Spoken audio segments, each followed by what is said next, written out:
Բարև ձեզ սիրելի հայրենակիցներ, ձեզ հետ է Էդվարդ Անտինյանը։ Ողջունում եմ ձեզ Համայնայության մայրաքաղաք Երևանից։ Այսօր ապրիլի 18-ն է 2026 թվական։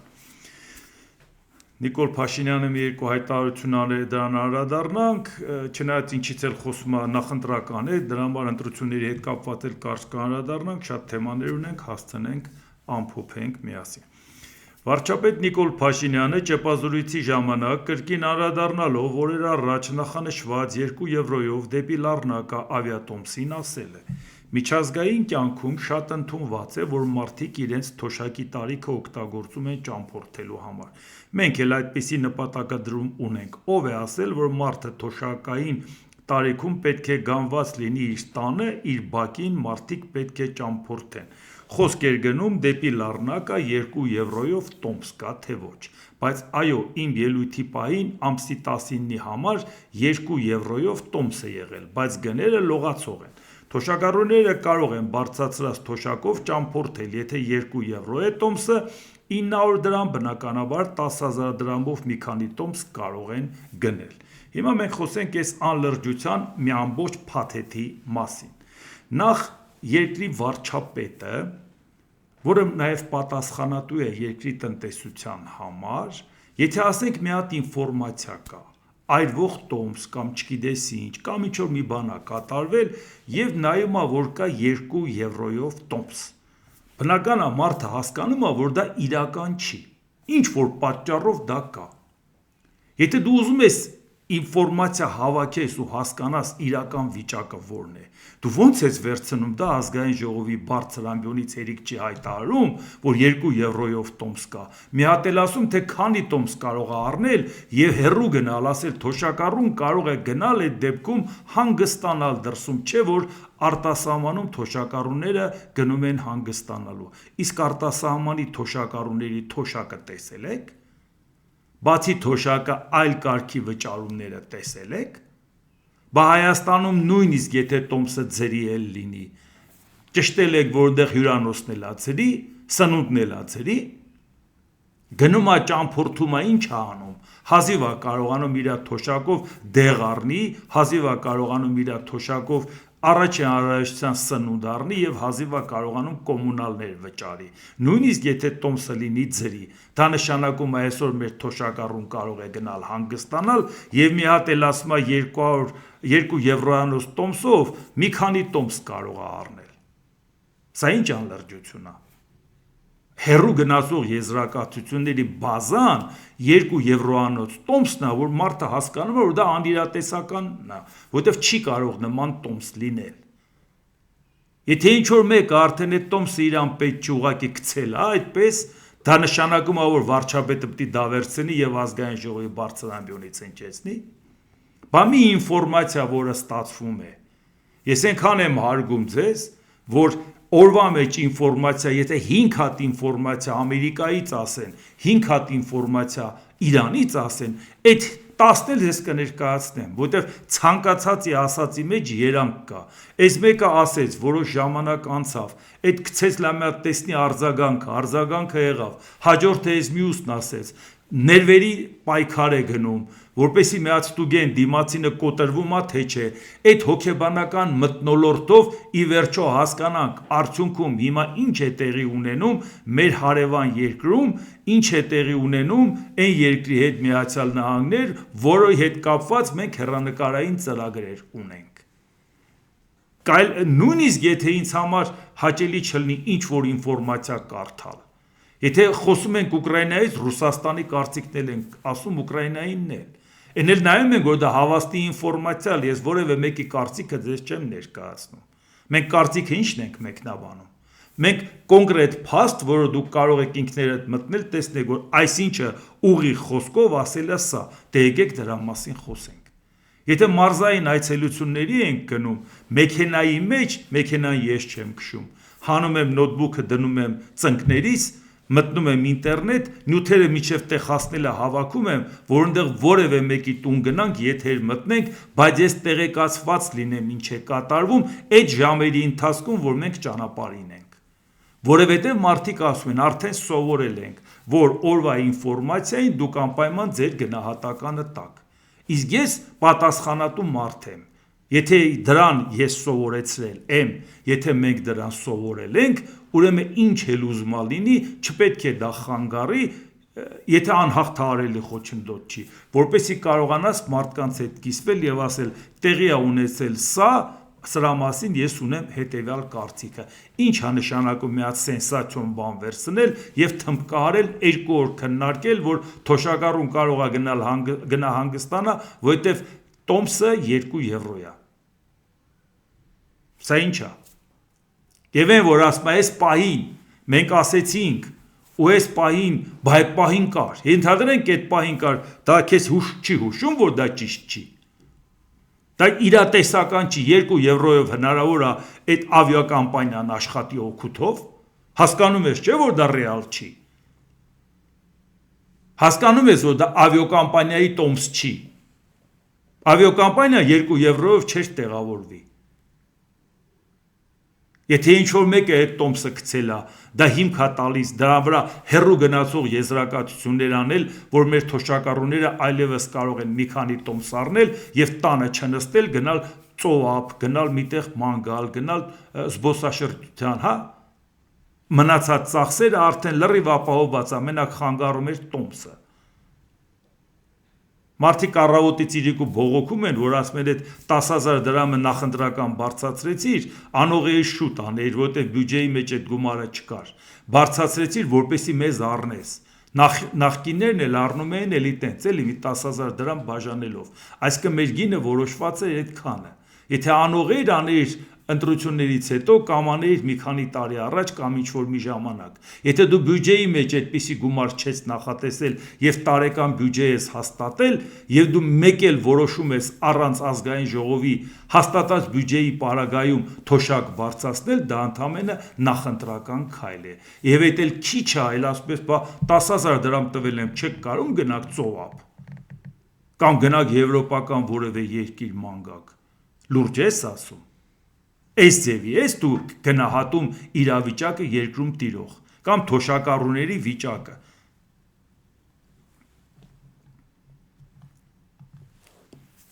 Վարչապետ Նիկոլ Փաշինյանը հայտարարել է, որ սահմանադրության տեքստի հետ կապված որոշակի բանավեճ կա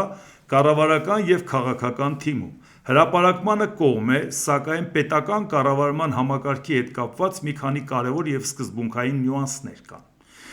Սահմանադրության տեքստին բնականաբար ծանոթ եմ, ես ինքս էլ այդ տեքստի վրա աշխատել եմ որոշակիորեն եւ ես չեմ ուզում, որ մենք հրապարակենք թուղթը առանց այդ բանավեճը հասցեագրելու, այսինքն աշխատանքային մակարդակով,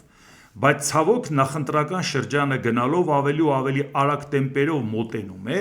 եւ մենք պլանավորում ենք մինչեւ այդ փորձենք քննարկել եւ այդ հարցերը հասցեագրել, բայց եթե չհասցնենք հասցեագրել, հրապարակումը կմնա ընտրություններից հետո, ասաց Փաշինյանը։ Հիմա հասկանանք։ Սահմանադրությունը փոխելու հետ կապված ժամանակին, որ ասեց ցլերը կհարձակվեն, ինքնակարմիր զգեստով է, պետք է անպայման նախաբանը հանել։ Հետո տեսավ ինչ աղմուկ բարձրացավ, դրանից հրաժարվեց, թե չէ, մենք սահմանադրությունը մեր համար ենք փոխում, ցլերից չենք վախենում։ Մենք գիտենք, որ վախենում է, հարցը դա չկամ արդեն ցլերի հետ պայմանավորվել է։ Դրա համար մտածեց ուրիշ բան, դա մենք ենք անում, դա մեզ է պետք, մեր անկախության հռչակագիրը մեր դեմ է, մեր պետականությանը դեմ է, տևական ժամանակ այդ միտքը առաջ տարավ։ Բայց տեսավ այնուամենայնիվ ժողովուրդը դրան կտրականապես դեմ է։ Իրենք խոստացան մարտ ամսին սահմանադրության նախագիծը հանրայնացնել, ընտրություններից առաջ տասնյակ անգամ հայտարարել են այդ մասին, արդարադատության նախարարն էլ, վարչապետն էլ։ Բայց եկել է մի պահ, ասма չէ, գիտեք ինչ, ընտրություններից հետո ենք, կարող է ընտրություններից հետո մնա, ինչու համար մնա ընտրություններից, բայց հետաքրքիր է նայեք, որոշակի բանավեճ կա կառավարական եւ քաղաքական թիմում։ Այսինքն իրանց խոստացածը, որ մարտ ամսին կհրապարակեն, բանավեճը կառավարության եւ իրանց քաղաքական թիմի մեջ է, ընդդիմության հետ չի, աշխարհաքաղաքական որևէ կառույցի հետ չի, իրավիճակի հետ չի, միջազգային որևէ կառույցի հետ չի, հարևան երկրի պատերազմի հետ չի կապված, ուղղակի իր կառավարությունը եւ իր քաղաքական թիմի մեջ կա տարաձայնություն, որի պատճառով իրենց խոստացած ժամկետում չեն հասցնում։ Էս այն իշխանությունն է, որին փաստորեն այս հարցում ոչ մի խանգարող բան չկա։ Դուք ձերոնցով նստելու եք եւ որոշեք։ Եվ այս իշխանությունն է մեզ 100 տարով խաղաղություն խոստանում, որը իրանից կախված չի։ Այս իշխանությունն է մեզ ասում 1000 տարի Հայաստանի պետականությունը այլևս վտանգված չի, որովհետև մենք այնց քայլեր ենք արել 1000 տարվա հետ կապված այդ հարցը լուծածա։ Լուրջ եք ասում, որ դուք մի բան ինքներդ խոստանում եք, դուք ինքներդ որոշում եք, ձեր թիմով գրում եք, եւ դուք ձեր թիմի մեջ տարաձայնություն ունենալու պատճառով չեք հասցնում հրապարակեք։ Բայց փաստը ուրիշ է։ Դուք հասկանում եք, որ Ադրբեջանը ասում է, որ նախաբանը հանի, դուք էլ մտածում եք, եթե նախաբանը հանենք, բա որ ժողովուրդը դրանից զայրանա ու ձեզ ջնջի, ավելի լավ է սպասեք մի հատ գնանք ընտրության, ձայները ստանանք, որից հետո կկանգնենք, կասենք դե որ մեզ ձայները տվել եք, պարտավորեք այս սահմանադրությանն էլ ձայն տակ, այլապես մենք խաղաղություն ենք բերել, դուք պատերազմ եք ուզում, դուք սահմանադրությանը դեմ եք, բայց մարդիկ ասում են սահմանադրությունը խոստացել է իր ընտրություններից առաջ ներկայացնեիր, մենք էլ մեր վերաբերմունքը ունենանք, եթե տեսնեինք, թե դու սահմանադրությամբ կատարում ես Ալիևի պահանջը, մենք էլ կգնանք քեզ ընտրության ժամանակ կջնջենք։ Բա հիմա ասում ես չէ, չհասցրեցինք, չհասցրեցինք։ Հասկանում եք, չէ՞ ինչ է չհասցրեցիր, որովհետև վախեցար, նախապես ասել ժողովուրդ ջան, նախաբանը հանում եմ Ալիևի պահանջով։ Ու չասենք, որ Ալիևի պահանջը չի մեր ներքին օրակարգն է, որովհետև անգամ այսօր Ադրբեջանի նախագահի օգնական Հիկմետ Հաջիևը հայտարարել է. Ադրբեջանն իր խաղաղության օրակարգով օրինակ է ծառայել ամբողջ աշխարհի եւ մեր տարածաշրջանի համար։ Բնականաբար մնում են չլուծված հարցեր, ինչպիսիք են Հայաստանի սահմանադրությանը վերաբերողը, Ադրբեջանի նկատմամբ տարածքային պահանջների լիակատար լուծումից հետո մենք պատրաստ կլինենք ստորագրել վերջնական խաղաղության համաձայնագիրը։ Իհարկե միայն չէր ասում սահմանադրության հետ կապված, Հաջիևը մանրամասը թվարկում էր այդքանը չուզեցի կարդամ օգոստոսի 8-ին ձեռք բերված պայմանավորվածություն, այսինքն թրիփի հետ կապված հարցը, որը որ պետքա կապի Ադրբեջանը կապի Նախիջևանի հետ, Ադրբեջանի մայր տարածքը, այսինքն դա պետք է չմնա թղթի վրա, դա պետք է Հայաստանը կոնկրետ գործնական քայլերով դա անի, այսինքն դա էլ է ինքը ներկայացնում որպես նախապայման ու սա առաջի դեպքը չի, որ դա որպես նախապայման ներկայացնում են։ Այսինքն դրանով ակնհայտ ցույց տալիս, որ թրիփը մեր պահանջն է Հայաստանին։ Թրիփը մենք ենք պայմանավորվել Թրամփի հետ, որը ասել է Հայաստանին։ Թրիփը Հայաստանը հիմա ներկայացնում է դա մեզ է պետք, մենք ենք անում, դա մեր համար է, իսկ Ալիև կողմից հնչում է կարծիքներ, որ մի փորձեք ձեր ժողովրդին խաբել։ Դա մեր պահանջն է, որպեսզի մեր երկու հատվածը մեր պետության կապենք իրար հետ։ Դու էլ պարտավոր ես դա կատարես, այլապես խաղաղություն չի լինի։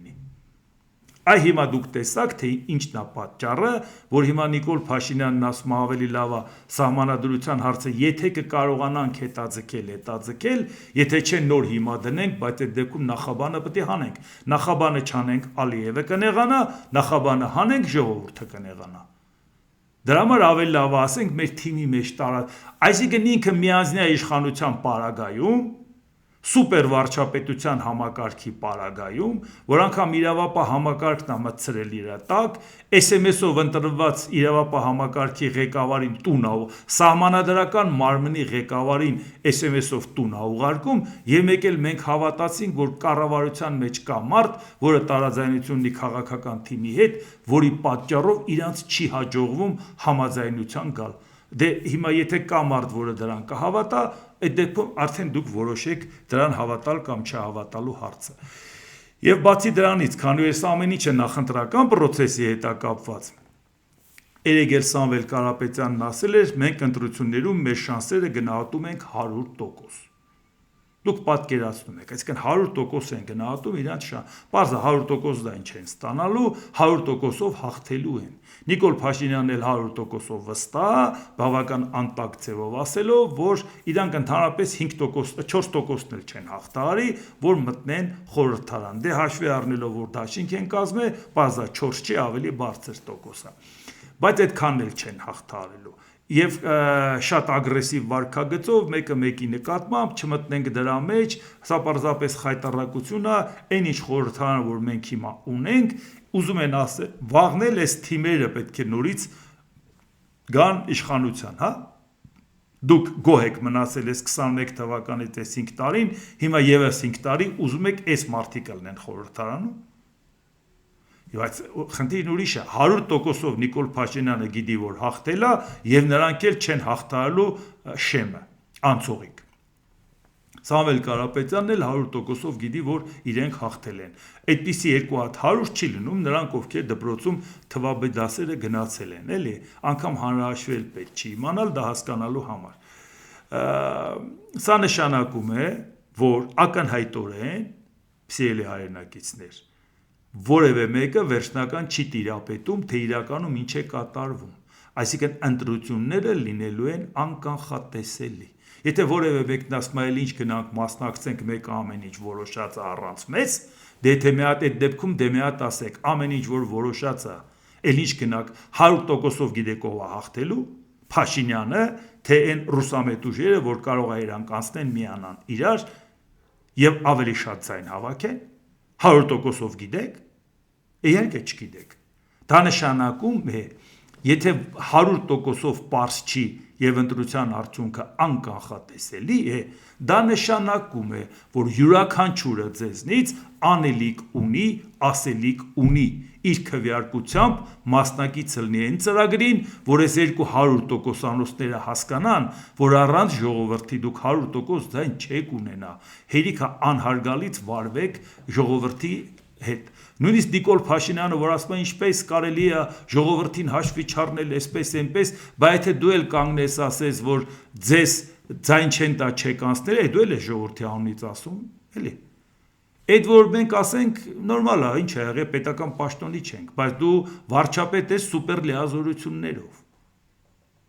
Այդ դու էլ ես ժողովրդի անունից խոսում։ Շատ վատ է, որ նրանք ժողովրդի բանի տեղ չեն դնում, ասում են մեր վարչապետն արդեն ընտրվել է։ Նույն բանն են մյուսներն են շարունակում։ Այս արատավոր շղթայից դուրս գալ չենք ուզում, դե հիմա դուք տեսնում եք, որ այդ խաղը ավարտված չի։ Եվ այդ բոլորի խաղաքարտերը խառնելու համար կա մեկ դեպք։ Ընտրել այդ այլ ընտրանքը եւ ընտրելով այլ ընտրանքին ծանրակշիռ դերակատարություն ունենալու պարագայում, որ ակնհայտորեն գիտեք եւ մենք ձեզ վստահեցրել ենք, որ բավարար չափով ձայն ստանալու դեպքում չենք միանա ոչ նրան, իսկ այսօր ինչպես տեսնում եք, մարդիկ գնում են ընտրության, մինչև այսօր չեն ասում, իսկ ով է լինելու իրենց վարչապետի թեկնածուն, եթե հաստատ գիտեն, որ Սամվել Կարապետյանը չի կարող դառնալ վարչապետ, որովհետև օրենքը դա արգելում է։ Էլ չեմ խոսում հունիսին, հունիսինսկի Փաշինյանի լիազորությունը չի ավարտվում։ Անգամ օգոստոսին, որտեղ տեխնիկապես հնարավոր չէ։ Ոչ կարող են սահմանադրական փոփոխություններն անցկացնել այդ ընթացքում, բավարար ձայն չեն ունենա։ Ոչ էլ կարող են հրաժարվել այլ երկրի քաղաքացիությունից, որպեսզի կարողանան այդ հարցը լուծեն, դա էլ մի հատ երկար ընթացակարգ է։ Այսինքն այդ դեպքում ստացվում է, որ գնում ես ընտրության եւ դու ունենալու ես այլ վարչապետի թեկնածու։ Բայց կանգնեք անկեղծորեն ասեք, ժողովուրդ, մեր վարչապետի թեկնածուն էս մարդն է, մինչեւ Սամվել Կարապետյանի համապատասխան փաստաթղթերի հարցը լուծվի։ Ինչի՞ չեք պարզ կոնկրետ կանգնում եւ կոնկրետ հստակ ասում։ Եվ երկրորդ, եթե գնում եք խորհրդարան, բավարար չափով ձայն ստանում եք, բայց դա բավարար չի, որ ձեր թեկնածուն դառնա վարչապետ, այո, պատրաստ եք նստեք բանակցությունների ռուսամետ ուժերի հետ եւ ընդհանուր հայտարարի գաք, թե ով պետքա ձևավորի կառավարությունը։ Կոալիցիոն կառավարություն կլինի, թե դուք իրանք կաջակցեք։ Եթե ազնիվ եք ժողովրդի հետ, ազնիվ կանգնեք ասեք։ Թող ժողովուրդն էլ իմանա ում է ընտրում։ Բա ինչ է, եթե դուք ասում եք, այս ինչը տեղապահ է, ընդհանրապես դառնալու է վարչապետ, հետո Սամվել Կարապետյանի թղթերը որ լինի, հետո ինքն է դառնալու։ Իսկ Սամվել Կարապետյանի թղթերը որ չեղավ, ու մարդիկ հասկացան, որ դուք իրենց խաբել եք, ինչ են անելու, անվստահություն են հայտնելու, գործող սահմանադրության 115-րդ հոդվածը անվստահություն հայտնելու համար, եթե ներկայացնում ես վարչապետի առաջի տարվա ժամանակ չես կարող, արգելվում է առաջի տարում ներկայացնել անվստահություն։ Այսինքն նրանում ուժեղ Հայաստանը կդարձնի վարչապետ, եւ մյուսներն էլ նրան ձայն կտան, բայց քանի որ Սամվել Կարապետյանի հարցը մի տարուց շուտ չի կարող լուծվել, դա նշանակում է մի տարվա մեջ Սամվել Կարապետյանի որևէ թիմակից, որը նույնիսկ ռիսկել չեն անում ասեն ով, որտեղ մարդիկ կասեն ձեռ եք առնում, Սամվել Կարապետյանի գործնաու տարիներով չի լինում, այս մարդն է ալնելու, այսինքն նշանակում է գալիս է ինչ-որ մեկը, որ սկրիչ չեն անում անունը տան, գալիս է նրան մի տարուց շուտ հանել չես կարող, նա դնում է բոլոր պաշտոններին իրանց մարդկանց, բոլոր պաշտոններին, հետո ինքն է կազմակերպում հրաժարական, արդեն բոլոր իրանց ձեռքն է, ընտրության գնում է իրանց իշխանությունը, եւ այդ պարագայում պատկերացնում եք, թե ինչ ձայներ կստանան իրանք, բայց իրականում դա կլինի կառուցած պարզ խաբեության վրա, եթե ազնիվ եք կանգնեք ազնիվ ասեք, ում կմիանաք կամ ովա ձեր թեկնածուն, մենք ասում ենք չէ ազնիվ, մեր թեկնածուն Հայաստանի շնորհապետական կուսակցության նախագահ ցուցակի առաջի համար Գուրգեն Սիմոնյանն է, պարզ, թաքցնելու բան կա, պարզ ասում ենք, ինչ ուզում ա լինի, մենք գնալու ենք խորհրդարան եւ ոչ մեկին ձայն չենք տալու, չենք միանալու, ամեն ինչ պետք է անենք, որ խառնենք իրենց խաղակարտերը, որևէ մեկը չկարողանա մեծամասնություն հավաքի, եթե մենք ծանրակշիռ ձայն ենք ունենում, ռուսամետ ուժերից աջակցող ուժեր կարող է եւ չանցնեն, Այն Նիկոլ Փաշինյանը, որ ասում է, որ իրանք պետք է չանցնեն, այդ ինքը ասում է, բայց իրական քայլանողը մենք ենք, որ նրանք իրոք չանցնեն, որ հետո էլ միանան բոլորով կոալիցիա կազմեն։ Դա ասելով չի, դա կոնկրետ գործողություն է, արգելիներս, որը մենք այսօր պետք է անենք։ Դրա համար հասկանում եք ինչ բախտորոշ իրավիճակ է Հայաստանի համար, պատկերացնում եք, դրա համար նաև խոսենք նրա մասին, որ այն ինչ որ լծակ մենք ունենք, եսի նկատի ունեմ մեր YouTube-յան այս ալիքը, որը որ տարիներով միասին աշխատում ենք եւ տարիներով, եթե նույնիսկ այն ժամանակի մտքով անգամ չի անցել ընտրություններին մասնակցել, միևնույն է, ես մտածել եմ ամենօրյա ռեժիմով շփվենք իրար հետ եւ շատ բաներ կա ասելու, շատ մարդիկ էլ շատ օգտակար են համարում այդ աշխատանքը։ Անկախ նրանից ընտրություն կլինի թե չէ կամ ընտրությունից հետո ես ինչ կարգավիճակ կունենամ։ Դրա համար, եթե հավանում եք, սեղմ մեկ լայք կոճակը, բաժանորդագրվեք այդ Վարդանտինյա YouTube-յան ալիքին, սեղմ մեկ զանգակ կոճակը, գրեք մեկնաբանություններ, գրեք հարցեր, մաքսիմալ ձևով տարածեք ձեր ծանոթների միջոցով, ասեք, որ նրանք ովքեր շատերը տեղյակ չեն իմանան, որտեղ տեսնում եք ինչ ագրեսիվ ձևով լցրել են հանրային տիրույթը, այն տարածքներ կա, որ մենք ֆիզիկապես նորից չենք կարողանում մարդկանց ներկայացնել։ Առանց ձեր օգնության, որ դուք ներկայացնեք, դուք անեք, կարող է մենք չհասցնենք, ինչքան էլ մարզային այցելության գնանք, վաղնել ենք գնալու, միևնույնն է դա դժվարություններ առաջացնելու, այդ դրա համար ձեր օգնության կարիքը ունենք։ Եթե ցանկություն կունենաք ֆինանսական մասնակցություն ունենալ, դրա հետ կապված էլ բոլոր հնարավոր տարբերակները կա նյութի նկարագրական մասում, դա կլինի թե բանկային փոխանցում, թե քարտային փոխանցում, թե իդրամի տարբերակ, թե կլինի Patreon,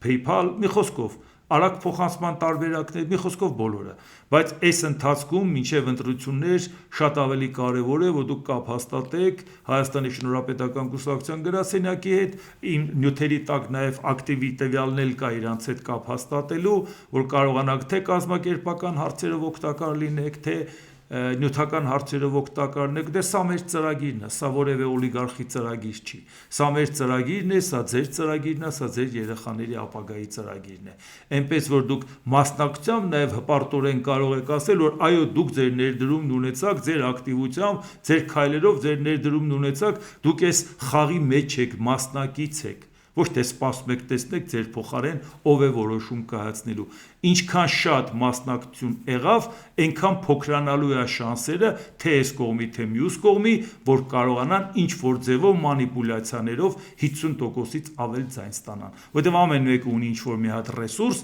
իշխանությունը եւ ընդդիմությունը ռուսամետ, բայց դրանք բավարար չեն 50%-ից ավել ձայն ապահովելու համար։ Եթե քիչ լինի մասնակցությունը, մեխանիկորեն գործակցով այդ թիվը կգա եւ որևէ մեկին այդ շանսը կտա, բայց դա ձեր հաղթանակն է, դուք դա եք ուզում։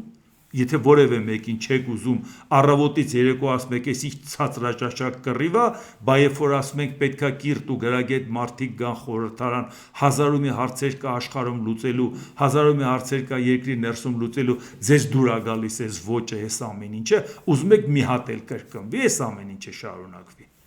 Դե հիմա տեսնենք աշխարհում ինչա կատարում, որովհետև Իրանի հետ կապված հարցը լուծված չէ, իսկ դա մեզ համար լրջագույն խնդիր է, ոչ միայն որ մեր հարևանն է, կարող է իրավիճակում ապակայունացումը մեր վրա էլ տարածվի, այլ աշխարհում եթե իրավիճակը չի կարգավորվում, ոնց կարող է պատահել մենք հանգիստ նստենք եւ մտածենք միայն երկրի ներսի գզվռտոցների մասին։ Իրանի արտգործնախարարության խոսնակ Էսմայիլ Բաղայի ԱՄՆ-ի կողմից ծովային շրջափակումը համարում է հրադադարի խախտում, եթե այն շարունակվի, Իրանը նույնպես կձեռնարկի պատասխան եւ անհրաժեշտ գործողություններ։ Նավերի երթևեկությունը Հորմուզի նեղուցում տեղի կունենա Իրանի կողմից որոշված թուղով եւ Իրանի իրավասու մարմինների հետ համակարգված։ Այսինքն երբ որ Դոնալդ Թրամփն ասեց, հիմա եթե Իրանը բացել է, որովհետեւ Լիբանանում պատերազմը դադարել է, զինադադար է, այդ պարագայում ասես դու բացել ես, բայց ես հիմա կփագեմ, թույլ չեմ տա իրանական նավերի շարժը, իրանք էլ ասում են դե որ տենց է, մենք կդնենք նորից կփագենք։ Եթե մենք բացում ենք, դուք փագում եք, ուրեմն մենք էլ կփագենք։ ԶԼՄ-ները եւ հանրությունը չպետք է ուշադրություն դարձնեն հակառակ կողմի տեղեկատվական խաղերին։ Իրանը Հորմուզի նեղուցի պահապանն է եւ անհրաժեշտության դեպքում չի ցուցաբերի որևէ մեղմություն իրանցի ժողովրդի շահերն ու իրավունքները երաշխավորող միջոցառումների իրականացման հարցում։ Իրանի արձագանքը երեկվա Դոնալդ Թրամփի հայտարարությանը, թե մենք կդնենք կփագենք, մինչև համաձայնության չգան, պայմանագիր չկնքեն, չենք բացելու։ Իրանի Հազրաթ Խաթամ ալ-Աննիբա կենտրոնական հրամանատարությունը հայտարարել է. Իրանի Իսլամական Հանրապետությունը հետևելով բանակցությունների ընթացքում ձեռք բերված նախորդ համաձայնություններին բարի կամքով համաձայնել է նավթային եւ առևտրային նավերի սահմանափակ եւ վերահսկվող անցմանը Հորմուզի նեղուցով, սակայն ցավոք ամերիկացիները իրենց պարտավորությունների բազմաթիվ խախտումներով շարունակում են զբաղվել ծովահենությամբ եւ ծովային կողոպուտով, այսպես կոչված շրջափակման պատրվակով։ Այդ պատճառով Հորմուզի նեղուցի վերահսկողությունը վերադարձել է իր նախկին կարգավիճակին եւ այս ռազմավարական նեղուցը գտնվում է զինված ուժերի խիստ կառավարման եւ վերահսկողության ներքո։ Պատկերացրեք, մի օր էլ չտևեց այն պայմանավորվածությունները, որ ասում եմ ամենօրյա ռեժիմով պետք է հասկանանք, չէ՞ ինչա կատարվում։ Իրանական կողմը ընդգծել է, որ խիստ վերահսկողության ռեժիմը կշարունակվի մինչև Վաշինգտոնը չդադարի խոչընդոտել Իրանի նավահանգիստներ մեկնող եւ այնտեղից եկող նավերի ազատ անցմանը։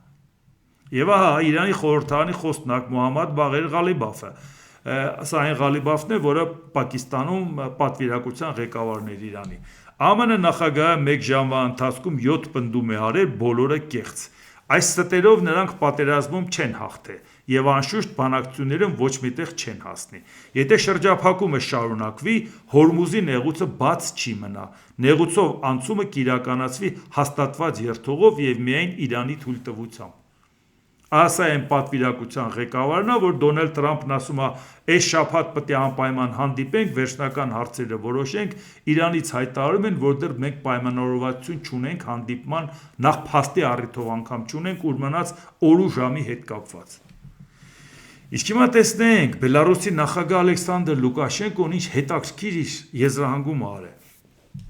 Թրամփը ամբողջ աշխարհին ցույց տվեց, որ ԱՄՆ-ն ամենակարող չէ։ Լուկաշենկոն քննադատել է Եվրամիության իշխանություններին։ Մերցը, Մակրոնը եւ մյուսները ժամանակավոր աշխատողներ են, ուստի նրանք չեն մտածում իրենց ժողովրդի մասին։ Ժամանակավոր աշխատողը ժողովրդի կողմից ընտրվածը ժողովրդի մասին չի մտածում։ Նմանատիպ իրավիճակ է նաև ԱՄՆ-ում։ Եթե ձեր Թրամփը նույնպես ով է նա ժամանակավոր աշխատող է, նա ունի 4 տարի։ Ինչ է անելու նա 4 տարի հետո, ոչինչ։ Նա ոչինչ չի անի, հետևաբար նախագահը պետք է ժամանակ ունենա մտնելու այս անհանգիստ գետի մեջ եւ կատարելու իր աշխատանքը։ 1994 թվականից այս մարդը Բելարուսի նախագահն է։ 32 տարի արդեն։ Եվ գտնում է, որ նախագահը պետք է բավարար ժամանակ ունենա, ինչ որ ծրագրեր կյանքի կոչելու եւ համարում է, որ ժողովրդի կողմից ընտրված մարդը ով է ինքը ինչի պիտի ժողովրդի մասին մտածի, էլ չի մտածում, որ այդ մարդը 4 տարի հետո դառնալու է շարքային քաղաքացի եւ ինքը կցանկանա աշխարհին թողել, իր երկրին թողել մի երկիր իր ժողովրդին, որ ինքը այդ երկրում հանգիստ խղճով կարողանա դառնալ շարքային քաղաքացի։ Սա է երաշխիքը, որովհետեւ այն թագավորական համակարգերը, որ պետությունը թողնենք մեր երեխային, սիրտները ստակ կլինի դրա վրա, կյանքը ապացուցել է, որ շատ երեխաներ, մեկը հոգեկան խնդիր է ունեցել, մեկը կազմակերպական որակներ չի ունեցել, մեկը մարդկային որակներ չի ունեցել, մեկը պրոֆեսիոնալ որակներ չի ունեցել, եւ այդ տարիների ու տասնամյակների ընթացքում պետությունը շատ լուրջ հետընթաց է ունեցել։ Ինչքան ուզմադժգոհ ենք ժողովրդավարությունից, ավելի արդյունավետ բան առայժմ գտնված չէ, եւ փոփոխվող նախագահին մեղադրել Լուկաշենկոյի կողմից, որ նախագահը պետք է հավերժ լինի, որպեսզի սիրտը տաքը լի ու ծրագիր իրականացնի, սա է այս մարդկանց պատկերացրած ժողովրդավարությունը։ Այս համակարգում է գտնվում Հայաստանը Պուտինի եւ Լուկաշենկոյի, եւ Նիկոլ Փաշինյանը մեզ համոզում է, որ եթե մենք գնանք դեպի Եվրոպա, աճենք, հասնենք այդ վերջնակետին, ճամփաբաժանին, նոր կորոշենք Եվրոպա մտնում ենք թե չէ, եթե չէ, մենք եվրոպական ստանդարտի երկիր կլինենք։ Եվրոպական ստանդարտի երկիր կլինենք, Նիկոլ Փաշինյանի լեքսիկոնից հասկանում եք, որ մենք եվրոպական ստանդարտի երկիր ենք, կամ էլ թե չէ Լուկաշենկոյի ու Պուտինից հասկանում եք, որ մենք կարող ենք իրանց հետ ընկերակցությամբ եվրոպական ստանդարտի երկիր դառնալ։ Իրանի գերագույն առաջնորդ Այաթոլլա Մոջթաբա Խամեյնին հայտարարել է, որ Իրանի ռազմածովային ուժերը պատրաստ են կրկին պարտության մատնել ԱՄՆ-ին եւ Իսրայելին։ Ինչպես բանակի կայծակնային արագությամբ անօդաչու թռչող սարքերը հարձակում են ամերիկա սիոնիստների վրա, այնպես էլ Քաջարի ռազմածովային ուժերը պատրաստ են թշնամու ստիպել համտեսել եւս մեկ պարտության դառնությունը։ Իրանական բանակը կարողացել է դիմադրել ԱՄՆ-ի, Փահլավի բռնակալի ժառանգների եւ Իրանը բաժանել ցանկացող անջատողականների չարագործ ծրագրերին, ասում է գերագույն առաջնորդի պաշտոնական հայտարարության մեջ։ Այս մարդկանցից երևում է, որ իրանք ցանկանում են գնալ խաղաղության։ ԱՄՆ նախագահ Դոնալդ Թրամփն ինչ է ասում. Ես ավարտել եմ 8 պատերազմ, բայց եթե ավելացնենք Իրանն ու Լիբանանը, արդեն կլինի 10 ավարտված պատերազմ։ Փաստորեն պարզվում է, որ Լիբանանը արդեն խաղաղություն է, հեսա կասենք դա խաղաղություն է, թե չէ, Իրանն էլ դե արդեն հարցը լուծված է, էլի դե ինչ է եղել, որ արդեն սա 10-րդն է։ Դոնալդ Թրամփը հայտարարել է, որ կարող է չէր կարածել Միացյալ Նահանգների եւ Իրանի միջև նախնական հրադադարը, եթե բանակցությունների միջև չորեքշաբթի համաձայնության չհասնեն, ինչը մեծացնում է ռազմական գործողությունների վերսկսման հավանականությունը, բայց ինչ 10-րդ ավարտված պատերազմի մասին է։ Իսկ Իսրայելի պաշտպանության բանակը մի շարք հարվածներ է հասցրել Լիբանանի հարավին, չնայած հրադադարի համաձայնագրին։ Իսրայելական հրամանատարությունը հայտարարել է, որ հարձակումներն իրականացվել են հրադադարի խախտված եւ իսրայելական դիրքերին մոտեցած զինված խմբավորումների անմիջական սպառնալիքը վերացնելու համար։ Թե ինչ պատերազմով կարևոր չի, բա զինադադար էր։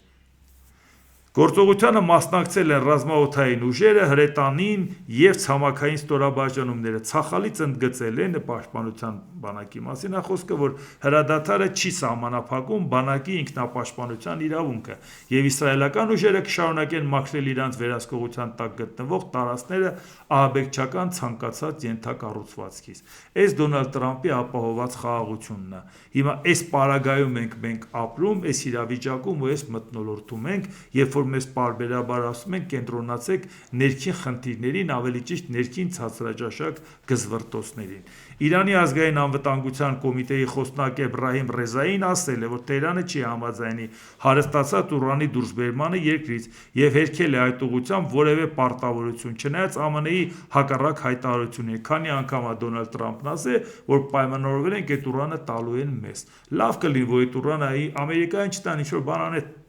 դա չէ հարցը, այնպես չի, որ մենք շատ մեզ վստահ ենք զգալու, որ իրանք միջուկային զենքում, բայց հարցը դա չի, իրանք համաձայնության չեն եկել։ Ամերիկան անընդհատ ասում է պայմանավորվել ենք, իրանք ասում են ոչ, մենք չենք պայմանավորվել։ Ռեզային ասել է, որ Թեհրանը կտրականապես մերժում է Ուրանի հարստացման կամ իր խաղաղ միջուկային ծրագրի դադարեցման հետ կապված ամեն ինչ, այն համարելով ռազմավարական կարմիր գիծ։ Իրանի արտգործնախարարության խոսնակ Էսմայիլ Բաղային նույնպես մերժել է Թրամփի հայտարարությունները։ Հարստացված ուրանը մեզ համար նույնքան սրբազան է, որքան իրանական հողը, եւ ոչ մի դեպքում չի փոխանցվի որևէ տեղ, ասել է Բաղային։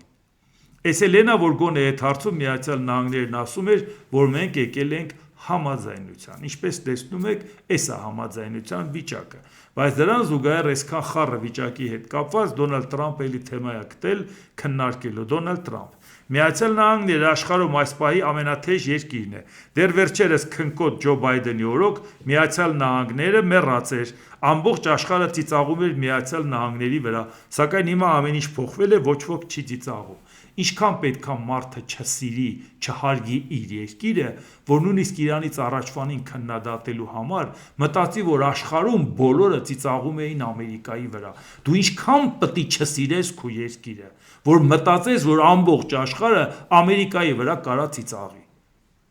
Մենակ թե դու ասես նախկինները վատն են։ Ժորժ ջան, այս մարդը ընտրվել է այդ երկրի քաղաքացիների քվեով։ Ու այս մարդու վերաբերմունքը Ամերիկայի նկատմամբ սա է։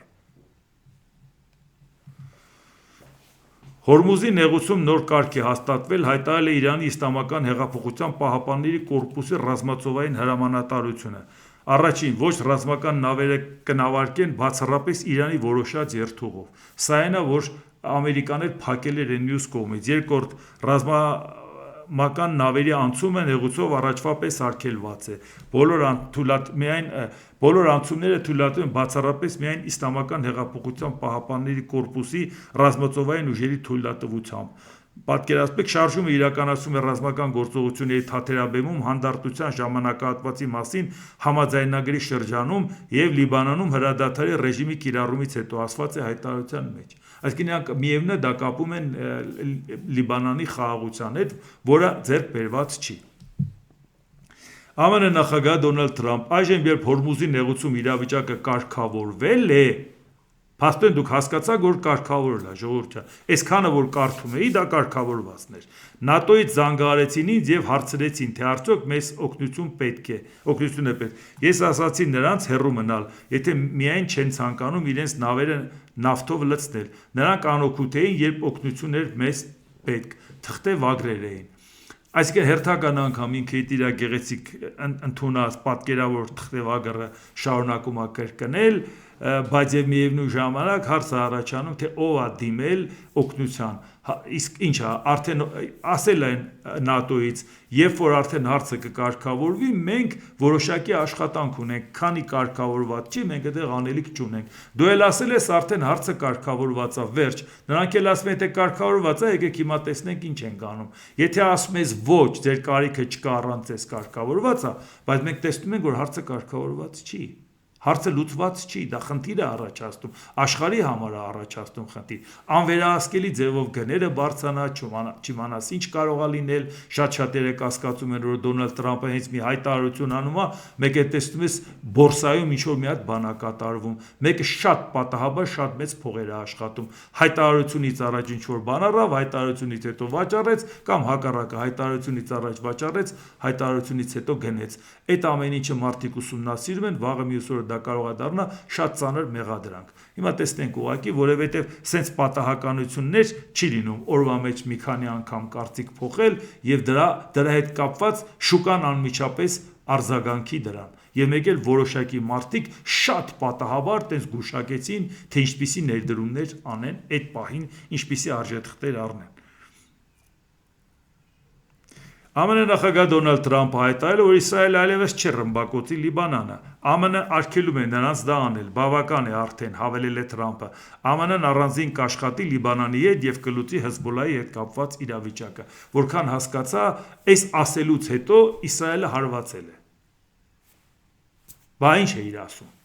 Բայց դրա համար մարդիկ չեն հավատում էլի։ Ռուսաստանի արտգործնախարար Սերգեյ Լավրով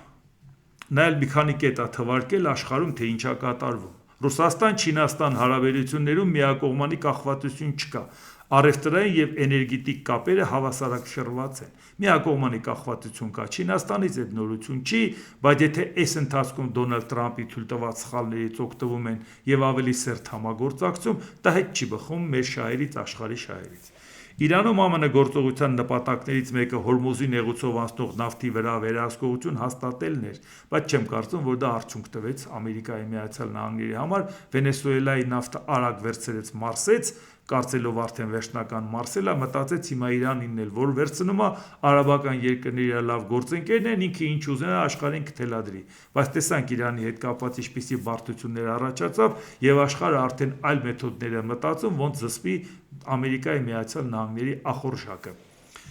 ՆԱՏՕ-ն լավագույն վիճակում չէ այժմ, բայց Ռուսաստանը չի միջամտում դաշինքի ներքին գործերին։ Եվրոպայում շրջանառվում է նոր ռազմական դաշինքի գաղափարը եւ Ուկրաինան կլինի դրա մաս, բայց նույնիսկ այս նոր դաշինքը կլինի ագրեսիվ։ Եթե եվրոպական ՆԱՏՕ կլինի այսպես ասած, եվրոպական անվտանգություն, դա նույնպես բխում է մեր շահերից, որտեղ ինչպես տեսնում եք, այն ինչ որ Ամերիկայի Միացյալ Նահանգների նախագահն հաստատ դա մեզ համար երկարաժամկետ երաշխիք չի, որտեղ ինչ ա լինելու Իրանի հետ եւ Իրանը պատասխան հարված եթե հասցնում է։ Եթե մենք Ամերիկայի բարեկամն ենք հարված կուտենք, եթե մենք Ամերիկայի բարեկամը չենք, բա ով է մեր բարեկամը, որ հանկարծ ոտնձգություններին դիմանանք։ Ռուսաստանը բազմաթիվ անհամաձայնություններ ունի ԱՄՆ վարչակազմի հետ մի շարք երկկողմ հարցերի եւ պատժամիջոցների վերաբերյալ եւ անհրաժեշտ է քննարկում այն մասին, թե ինչպիսին են նրանք պատկերացնում Մոսկվայի հետ տնտեսական հարաբերությունների ապագան։ Այսինքն Ռուսաստանը հիմա էլ դժգոհ է Ամերիկայից, ասում է դե արի մի հատ նստենք, բաներ ենք պայմանավորվել,